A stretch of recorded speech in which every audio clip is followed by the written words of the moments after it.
मनुष्य सदैव जीवन में सुख चाहता है, पर ये सुख ये है क्या? क्या रूप है इस सुख का? मैं बताता हूं। इस सुख के दो रूप होते हैं, बाहरी सुख, आंतरिक सुख। और ये ठीक वैसे होते हैं जैसे हमारे शरीर से जुड़ी ये परछाई और हमारे शरीर के भीतर रह रही ये आत्मा। यदि बात की जाए परछाई की, तो कभी आप देखिए सायंकाल में, प्रातः काल में ये परछाई लंबी होती जाती है। जैसे ही सूर्य सर के ऊपर आ जाता है, ताप बढ़ जाता है, ये छोटी हो जाती है। और जैसे ही अंधकार आ जाता है, ये परछाई आपका साथ ही छोड़ देती है। ऐसा ही होता है बाहरी सुख। यदि बात की जाए हमारे शरीर के भीतर रह रही इस आत्मा की, तो ये कभी हमारा साथ नहीं छोड़ती, सदैव हमारे साथ जुड़ी होती है। ऐसा ही होता है आंतरिक सुख, ये सदैव हमारे साथ रहता है। आंतरिक सुख किसी की सेवा का, आंतरिक सुख किसी की सहायता का, आंतरिक सुख प्रेम का, ये कभी साथ नहीं छोड़ता। वही बाहरी सुख, जब तक आपके पास संपन्नता है, कुछ लोग हैं, कुछ सुविधाएं हैं, ये बाहरी सुख आपके साथ रहेगा।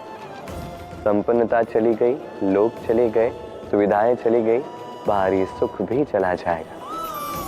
मनुष्य कई प्रकार के मनोरथ करता है, इच्छाएं करता है, अभिलाषाएं करता है, कामनाएं करता है, स्वप्न देखता है, चाहता है वो सफल हो, उसे संपन्नता मिले, और अंततः निराश हो जाता है क्योंकि ये सब नहीं होता। अब एक छोटा सा उदाहरण देता हूं। वन का राजा किसे कहा जाता है? सिंह को। अब सिंह वन का राजा, इसलिए मृग उसके पास आकर ये तो नहीं कहता कि आप तो वन के राजा हैं, आप मुझे मार दीजिए, आप मुझे खा जाइए और अपनी भूख को मिटा दीजिए। ऐसा तो नहीं होता। भले ही सिंह वन का राजा हो, उसे भी परिश्रम करना पड़ता है, तब जाके उसकी भूख मिटती है।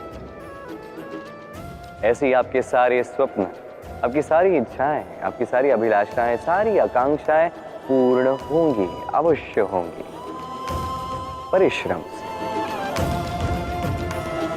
केवल सोचने से नहीं। तो आप भी जीवन में परिश्रम कीजिए, अपने सारे स्वप्न पूर्ण कीजिए। क्या आप कभी किसी ऊंचे पर्वत के शिखर तक पहुंचे?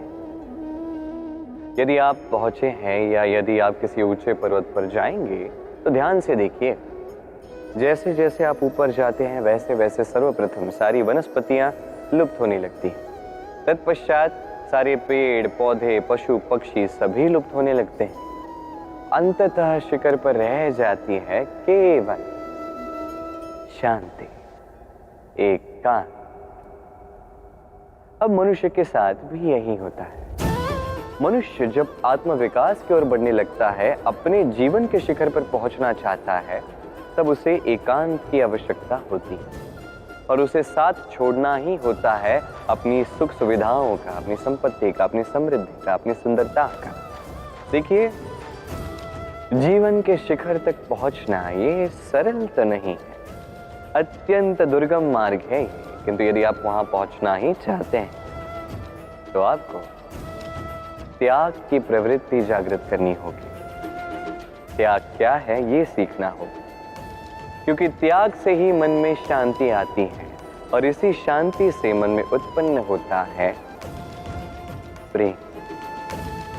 और ये प्रेम ही तो है जीवन का अंतिम लक्ष्य।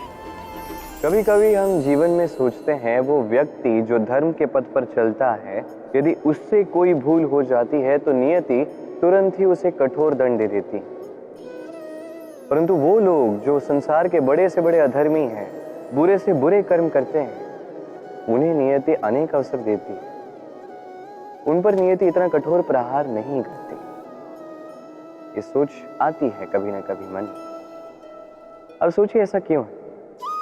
देखिए, जीवन को अधिकतर लोग एक ही पहलू से देखते हैं। हर पहलू से देखना चाहिए।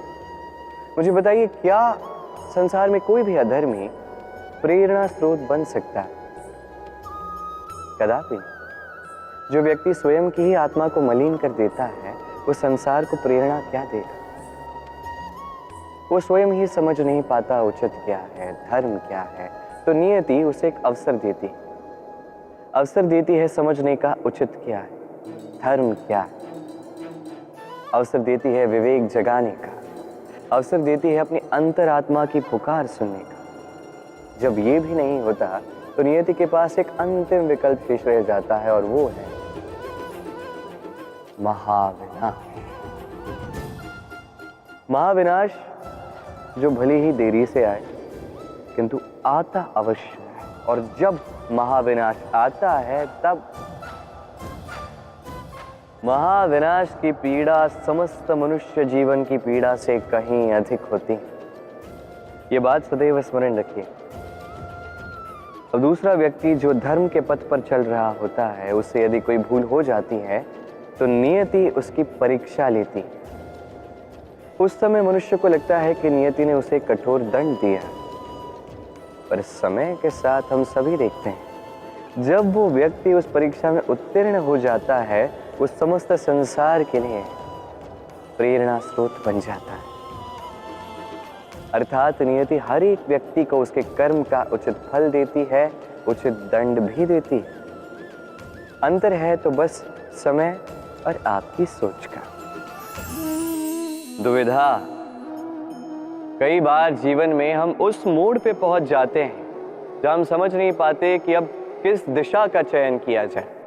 कभी यहां जाना उचित लगता है, कभी यहां जाना उचित लगता है, कभी दोनों मार्ग पर आगे बढ़ना आवश्यक लगता है, किंतु वो तो हो नहीं सकता।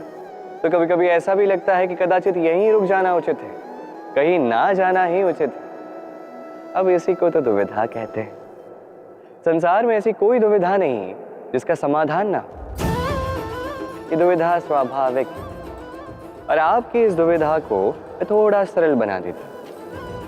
दुविधा में जब भी चयन करें तो ये सोचकर करें कि आपके इस चयन का इस संसार पर, इस समाज पर क्या प्रभाव पड़ेगा।